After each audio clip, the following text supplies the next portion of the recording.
ñëpp kenn ku ci nekk ci turam ak santam di leen dalal fii ci seen waxtaanu bopp koñ ak seen mbokk Texe Gaye di leen ñaan ngeen di visiter suñu site web boppkoñ.com di leen ñaan tamit ngeen di abonné ci suñu chaîne YouTube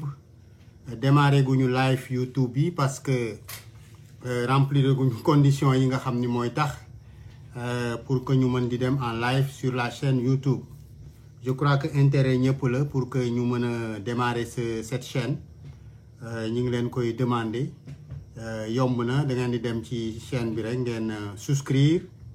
ah comme ça benn ci suñu ay activités dootu la rëcc muy li ñuy def fii ci site bi wala li ñuy def avec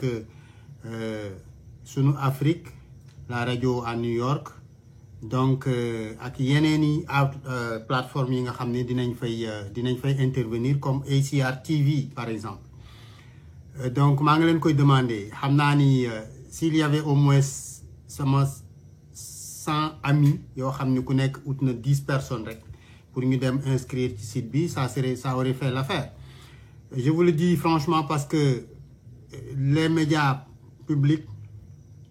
les médias d'État nekkuñu suñu ay xarit quoi.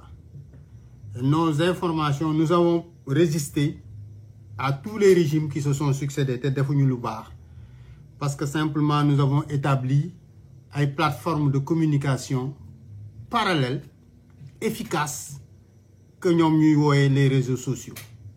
Et donc je pense que chaque citoyen sénégalais doit être conscient que nous ne pouvons plus compter sur la presse traditionnelle. Nous ne pouvons plus compter sur eux te dinaa leen ko woon léegi ci waxtaan bi nga xam ni moom laay def ak yéen sur la question de ce qui s'est passé avec ce qui est en train de se passer avec Ousmane Sonko. na leer du ma membre Pastef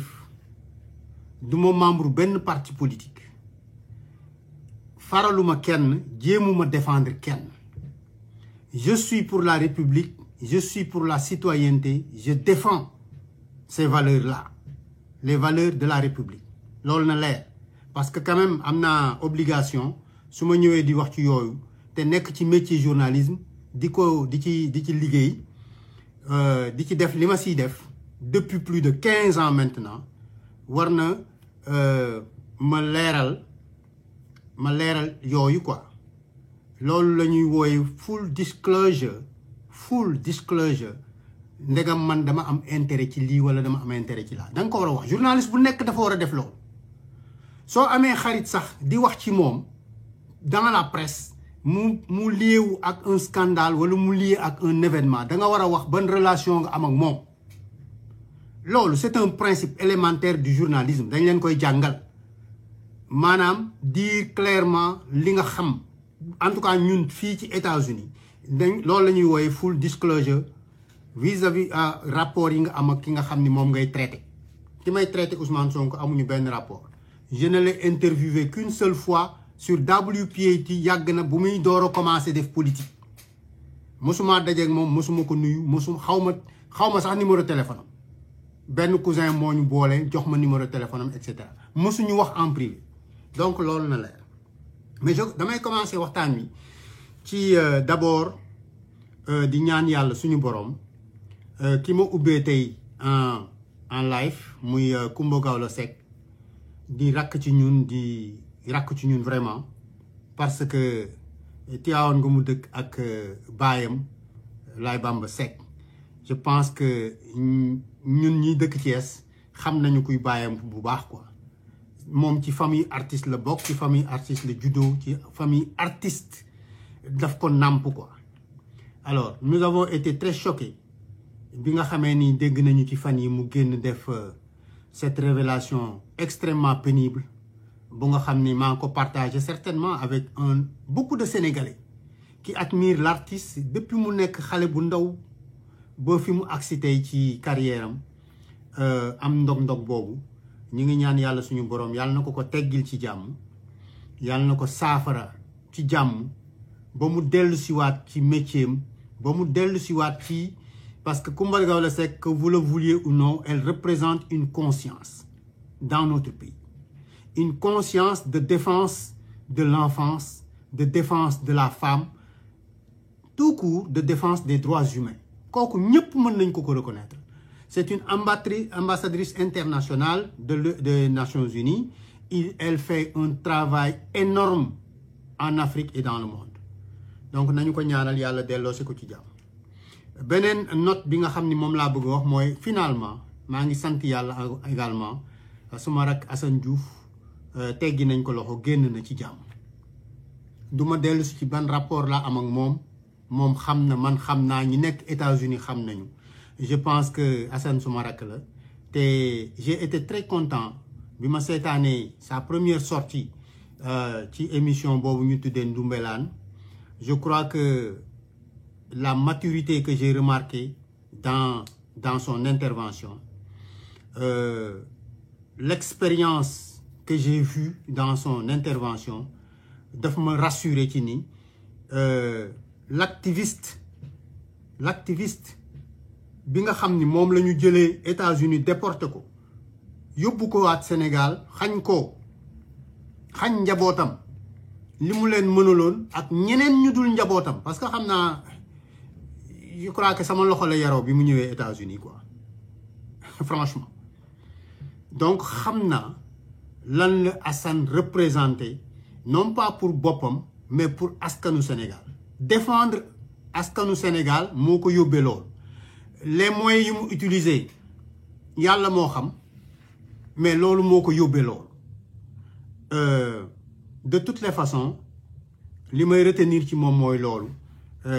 bi ko défendre bi taxawu ko jotee taxawu naa ko ak ñeneen bi défendre ko jotee défendre naa ko ak ñeneen man kenn du ma dégg ma def leneen lu dul wax sur les faits wax ci li ma gëm sur les principes de la République et de la démocratie wax ci li nga xam ni mooy defar suñu réew parce que finalement li ma intéressé mooy na réew mi defaru doomu Sénégal yëpp gis ci seen bopp kenn ku ci nekk mënal sa bopp kenn ku ci nekk demal sa bopp mais ñoom defaraluñu mësuñu ñoo defaral seen bopp rek la ñuy defaral et je pense que tant que maa ngi am noyyi suñu boroom di ma may dund ak bakkan du ma jóg ci loolu di leen jusqu'au dernier souffle de ma vie bu ko jaree incha allah tant que changé wul et je pense que loolu ba ma nekkee gune gu tuuti la ba léegi ci man la nekk mënuma ci dara. Ceci étant dit donc li may waxtaane tey mooy thème wax naa leen ko dans la bande annonce wax naa leen ko également mooy le jeu dangereux bi nga xam ni ci la état wu Sénégal nekk ak la presse sénégalaise parce que boo leen ko seetloo depuis l'arrivée de Macky Sall lépp lu nga xam ne mi ngi koy def en politique ci ñaawteef presse sénégalaise bi moo ko ci jàppale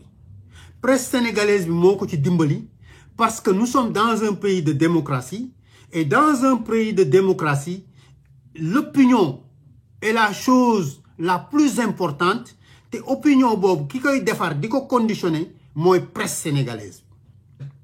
il faut que vous ngeen comprendre loolu c'est cette presse sénégalaise là que l'État du Sénégal manipule et a manipulé xawma nan la def ba dugal leen ñëpp dugal leen ci benn mbuus lu mu leen maanaam lu ñu bëgg mu defal ko quand il s'est agi de l'affaire Karim Wade ben gis ngeen tous les reportages qu'ils ont fait sur l'enrichissement illicite de Karim Wade à la fin devant le tribunal dara du ci dëgg à la fin devant le tribunal non seulement au niveau national comme au niveau international dara du ci dëgg gis ngeen toute la campagne de destruction bi ñu def ci Khalifa Sall quand Macky Sall a voulu détruire ces deux gens-là c'est une presse donc soumise aplatie qui fait tout le travail sale de l'État du Sénégal su ma nee l'État du Sénégal je parle de Macky Sall et de sa clique le Benno Bokk Yaakaar qui font que finalement je n'ai plus de respect à cette presse traditionnelle-là parce qu'ils ont trahi le peuple et ils sont en train de tout faire pour lëndëmal xelu peuple bi sur des questions importantes de gouvernance et de comportement républicain. Retenez bien ce terme parce que je vais y revenir tout à l'heure. xam nga di jàpp kilifa yi di leen tuumaal ci ay affaire de mœurs mais def nañu ko imam yi ay imam yi ngi foofu def nañ leen ko def nañu ko ay chefs religieux def nañu ko ay personnalités de premier plan loolu bu fekkee dans une société tu veux détruire les piliers yi téye la moralité et la morale de cette société là loolu ngay def spécifiquement dans le cas de Ousmane Sonko la cabale qu'ils sont en train de monter presse bi moo leen ciy dimbali et surtout la presse en ligne et surtout le site de Cheikh Yérim Seck c'est bizarre que surtout Cheikh Yérim Seck mooy gën a traité cette cabale qui est montée contre Ousmane Sonko. Je dis une cabale parce que simplement nit ku nekk tu bénéficies de la présomption d'innocence ba le tribunal di àtte te tribunal bu lay àtte daf lay àtte beyond the reasonable doubt comme ni ko américain yi di wax beyond the reasonable doubt maanaam du am benn sikki sàkk sur des preuves d'accord donc jusqu'à preuve du contraire c'est une cabale jusqu'à preuve du contraire Ousmane Sonko est innocent te li ñu koy jiiñ defu ko c'est comme ça que ça marche dans une république mais la presse sénégalaise d'abord dans le site de Cheikh Yérim Seck publie la plainte bi nga xam ni moom la Adja Sarr def au niveau de la section de recherche de la gendarmerie naka la section de recherche de la gendarmerie qui est une institution respectée dans la République mën a lick une plainte bu fekkente ni même c'est une plainte avérée boo xam ni dëgg la en tout cas cachet ma nga fa section de recherche ma nga fa libellé plainte ma nga fa et ils ont fait des rédactions pour cacher te li gën a garaaw mooy journalisme ku ko def di nga xam ni dans une affaire de mœurs turu Adja Sarr ma nga fa ni fang kenn deful ci rédaction te nee nañu xale bi 20 ans la am xaw ma donc ba tey gune la affaire de viol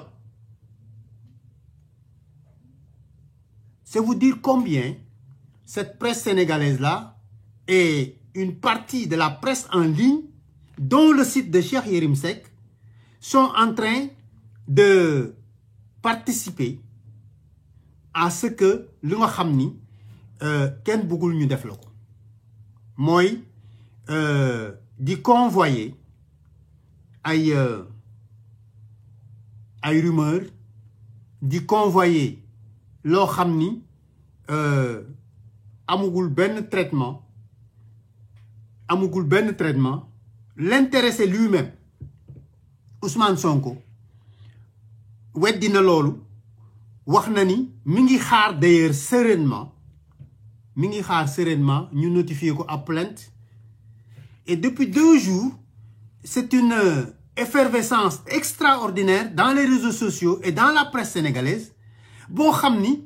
mais ndeyu mbir gi ci boppam moom jotul sax plainte. Voilà pourquoi je dis que c'est extrêmement dangereux li état bi di def nii pour l'arrêter ils l'ont renvoyé de la fonction publique presse bi moo leen ci dimbali en parlant de termes et de concepts dont ils ne comprennent absolument rien ce n'est pas pour les manquer de respect mais ils n'y comprennent absolument rien et c'est ça la vérité. Il est clair que dégg naa am ñenn ñu ci wax ay sëriñ lañ leen di wooye ñooñu ñëw nañu États-Unis am na lu ñu fa def ñun worma ak kersa moo tax yooyu duñu ci dugg wala ñu ciy wax mais bu dee affaire de mœurs rek la bu ñu ko toppee tànk par tànk benn par benn Macky Sall sax génnul ci loolu mais je pense que dans notre république du loolu moo ñu intéressé dans notre république du loolu moo ñu intéressé les gens sont des personnes privées qui ont des occupations privées qui s'occupent de leurs affaires privées loolu nañu leen ko bàyyeel kenn ku ci nekk am nga sa affaire privée et ces affaires privées waruñu koo jël di ko transposer sur la bonne gouvernance sur les affaires de la gestion de nos ressources sur les affaires de la République sur les affaires de l'État pour simplement arrêter une compétition bu nga xam ni peuple sénégalais bi commencé nañu jël conscience ni am na ay nit ñu nga xam ni ci politique mën nañu leen a def conscience ba tey parce qu'ils incarnent des valeurs parce qu'ils refusent la compromission et le compromis. Je vais dire une chose et je le dis à mon jeune frère Idrissa Seck qu'il sache que son ralliement au pouvoir sama yoon nekku ci mais qu'il retienne qu'il deviendra et il est aujourd'hui entièrement comptable de tout ce qui se fait dans l'État et je pense que c'est un homme décent c'est un homme religieux c'est un homme digne boo xam ni jàpp ma ni war na nekk ci combinu di def yu ni mel parce que loo bëggul kenn def la ko bul seetaan ñu koy def kenn wala ñu koy def keneen loolu na leer il faudrait que qu'on commence à situer les responsabilités sur ce qui se passe dans notre pays sëriñ si nga xam ne ñoo nekk ci biir Sénégal di ñu jiite ñu ci bëree bëri ci ñoom tuumal nañ leen ci yu mel noonu nañu arrêté loolu nañu wax ñuy jiite nañu bàyyi li ñuy def parce que tuumaal yomb na te koo tuumaal rey nga ko à 80% parce que xamatuloo moom fan lay dabaatee sa dignité fan lay Ousmane Sonko même bu demee tribunal ñu setal ko fan lay jotaatee sa dignité fan mais dites-le-moi fan c'est ce qu'ils sont en train de faire détruire la dignité des gens par tous les moyens à leur disposition et malheureusement tous les moyens à leur disposition ce sont nos moyens les moyens de l'État du Sénégal l'institution de la presse sénégalaise doit ñoom ñoo war a def assise ci seen biir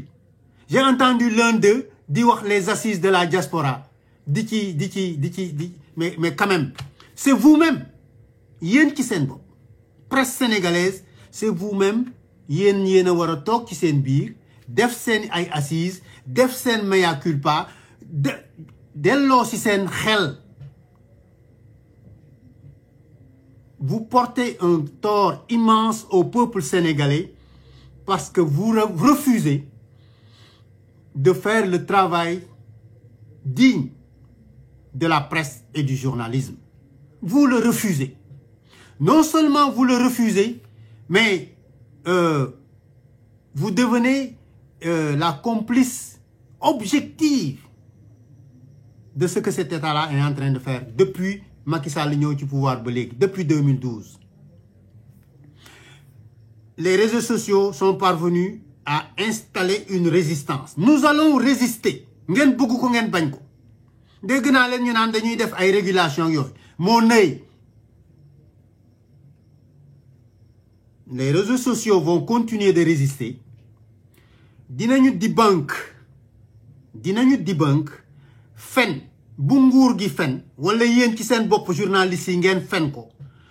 J'instruis tous les jeunes camarades activistes dans les réseaux sociaux de ne se consacrer qu'à ça. Debunk the lie, debunk les mensonges, déconstruire les mensonges qui sont quotidiennement installés et répétés par cette presse sénégalaise. Je vous le conseille vivement. Et ça porte des fruits.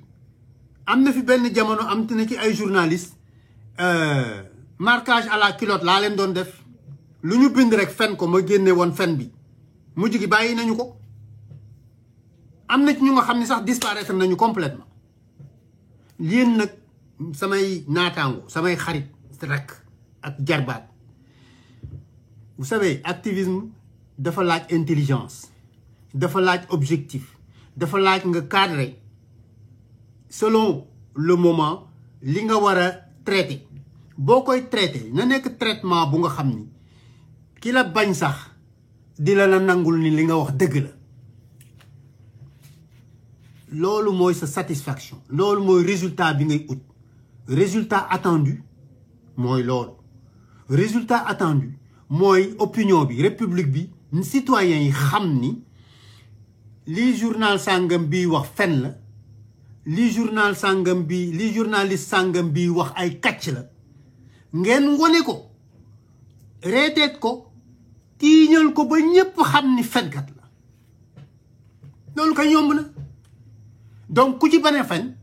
ku ci bañ a fen ku ci bañ ñu def la loolu doo fen doo wax lu dul dëgg donc loolu mooy mbir mi sama gars je pense que ils sont en train de jouer avec le feu encore Ousmane Sonko man sportif là comme Ousmane Sonko sama entreprise sama assurance entreprise dañ may assurer massage 2 fois par mois boo defee ce gym tous les jours pendant 15 jours tu as besoin d'aller ci salle de massage ñu relax la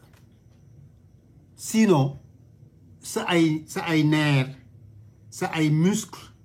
mën nañu am fatigue bu nga xam ni mën na la même paralyser ceux qui font du sport le savent Ousmane Sonko comme n'importe quel citoyen sénégalais bu am moyen est libre d'aller dans une salle de massage thérapie pour defar yaramam sëriñ si ñoom dañ koy def ku ci ñëw États-Unis li ngay njëkk a xënte mooy lool bilan médical moo leen fay yóbbu et ñi ci bëree bëri bu ñu fa defee weer ñaari weer ba ñett salle de massage bu ci nekk dinañu fa dugg loolu man xam naa ci dara parce que fa laa dëkk 27 ans donc fichez-nous la paix et puis ngeen téye seen làmmiñ parce que li ñu xam bu ñu ko waxee doo leen jarati dara c'est documenté li ñu leen di wax ni noppi leen bàyyi leen doomu jaambur bi bàyyi leen citoyen sénégalais yi ngeen di jël def leen ay fowukaay di tappale di fen di jël di yàq suñu institution yi je crois que une institution comme la gendarmerie ñu génne dans la presse une plainte boo xam ni ki ko def gune la te kenn sax nëbbul turam te ci viol lañ ko def nga foog ni loolu journalisme la ngeen foog ni loolu journalisme la boo leen waxee ñuy ngand lu naan école sàngam laa jànge école sàngam laa jànge mais bila fayda dimbale leen ñu assumez votre rôle ou fichez la paix aux gens bu leen nekk ay colporteurs la presse sénégalaise est devenue colportrice de ce que l'État du Sénégal veut que l'opinion nekk ci seen bopp je ne m'étonne même pas que c'est une distraction par rapport à la déclaration de patrimoine de Idrissa Seck d'ailleurs loolu dinaa ci waxtaan tey ci ngoon ci WPAT 930 New York City bu soobee yàlla li may wax rek mooy pour gàttal ci waxtaan bi mooy maa ngi souhaiter Assane Diouf mu continuer dans cette posture bi ma gis mu yor ko ci Ndoumbelane il a une expérience empirique de ce qui se passe aux États-Unis expérience empirique la ci am parce que Assane bi muy ñëw États-Unis xale la sama kanam la ñëwee te xam naa ko te ki moom tey jii Ndoumbelane muy Bougane Gueye Dany mook Assane am nañu histoire ci New York foofu laa ci yëpp.